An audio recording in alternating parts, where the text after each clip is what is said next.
Hello বন্ধুরা, আজকে আমি আপনাদেরকে স্পেশাল খিচুড়ি রান্না দেখাবো। শুরু থেকে শেষ পর্যন্ত দেখবেন। আমি প্রথমে ঝাল চিরালিতে আমি খিচুড়ির কাঁচা ঝাল দিই, গুঁড়া দিই, দুটাই দিই। ঝাল চিরালিতে তারপরে পেঁয়াজ কাটা লিমু, তারপরে রসুন কাটা লিমু, তারপরে সুন্দর করে রসুন কুচি কুচি করে কাটা দিমু। তারপরে আমি গোটা গোটা আলু দিই। গোটা আলু ছিলের মধ্যে একটা করে ছ্যাও দেওয়া দিমু, বড় বড় মানে গোস্তর যেভাবে দেয় ওভাবে সুন্দর করে। তারপরে এই যে কাঁঠালের বিচি দিনু ছ্যাও দিয়ে, কাঁঠালের বিচি দিমু। তারপরে 3-4 পিস গরুর মাংস ছোটো ছোটো করে কাটা দিমু, ধুইয়া লিসনু। সব ধুইয়া লিছি আমি আগে সিলাই সব ধুইয়া লিছি। পেঁয়াজ মরিচ যা আছে সব ধুইয়া লিছি, লিয়া সুন্দর করে এখন কাটা লিতে এগুলো গুস্ত কাটিতে সুন্দর করে পিস পিস করে কাটা লিমু। এক জায়গা সব কাটা লিছি। এই যে এই জায়গা আলু পেঁয়াজ রসুন তারপরে যা আছে এক কথায় যা যা দিছি, গরুর গুস্ত কাঁঠালের বিচি। এবার দিমু হলদির গুঁড়া, চাউল আর ডাল একজাত করে আমি ধুইয়া লিছি, লিয়া পাতিল তো লিয়া লিছি। ওর উপরে সব ময় মশলা দিতে। এবার দিন মরিচের গুঁড়া দিমু। মরিচের গুঁড়া আমি ঝাল বেশি হয় সবসময় বেশি দিই। এবার দিন হচ্ছে জিরার গুঁড়া দেওয়ার পরে দিমু এবার ধনিয়ার গুঁড়া। আমি সব ধুইয়া লিছি এক জায়গা। তারপরে দিমু এবার হচ্ছে গোটা জিরা। তারপরে দিম লবণ। লবণ দেওয়া লাগবে পরিমাণ মতো, আপনারা যেমন খাবেন তেমন দিবেন, কম বেশি আপনাদের মুখের উপরে।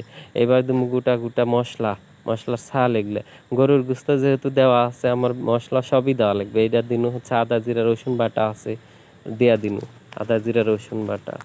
এবার দিমু হলো সাদা এলাচ আর লং, এরা নাকের ফুল বলে আমার দিকে দিনু। দিয়ে এবার সয়াবিন তেল দিনু।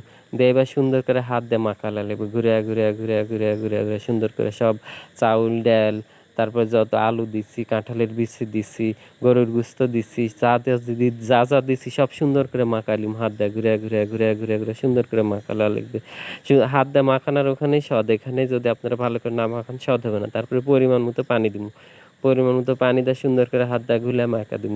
মাখা দিয়ে সুন্দর করে দেখবো আমি এই তো ম্যাপা পানি দিই আমি একবারে বসা করি তো সব কিছু, ভাতও করি বসা, খিচড়ি মিচড়ি যা করি সব। এই তো এবার চুলার উপরে তুলা দিছে। আমার চুলার পরে লাইট আর আলো ভালো না, কারেন্টের বাল্বের আলো ভালো না, এই জন্য অন্ধকার অন্ধকার লাগে। আপনারা মনে কিছু করবেন না, ভালো করে দেখবেন। আমি যদি ভালো কিছু করে পারি তখন ভালো করে দেখামু।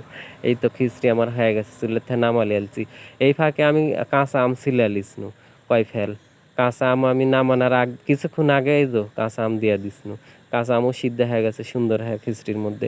এবার আমি খিচড়ি একটা থালে তুলে লিমু, থালে তুলে খায় দেখমু কেমন হলো। আর আমি এর ফাঁকে চাকা লিসনু লবণ ঝাল ঠিক আছে নাকি, চাকা দেখেছিনু সব ঠিক আছে। সুন্দর করে ঝাঁপা দিয়ে সুন্দর করে উল্টা পাল্টা সব সিদ্ধ হয়েছে, গরুর মাংস টাংস যা আছে সব। এই তো এবার আমার থালে তুলে লিছি, খায় দেখমু কেমন লাগে। আমের ফল সামনে থুছি, গোস্ত দিয়া টুকা দেখতে ও সেই মজা সেই স্বাদ। আপনারা যদি একবার বানায় খান এইভাবে বৃষ্টির মধ্যে, সেই লাগবে। একদিন খালে বৃষ্টি হলেই মনে করবেন যে এই খিচড়িটা বানায় খাই। এত স্বাদ এত টেস্ট, সেই স্বাদ। আপনারাও খায়া দেখবেন। আমার ভিডিওতে একটু লাইক কমেন্ট শেয়ার করবেন আপনারা।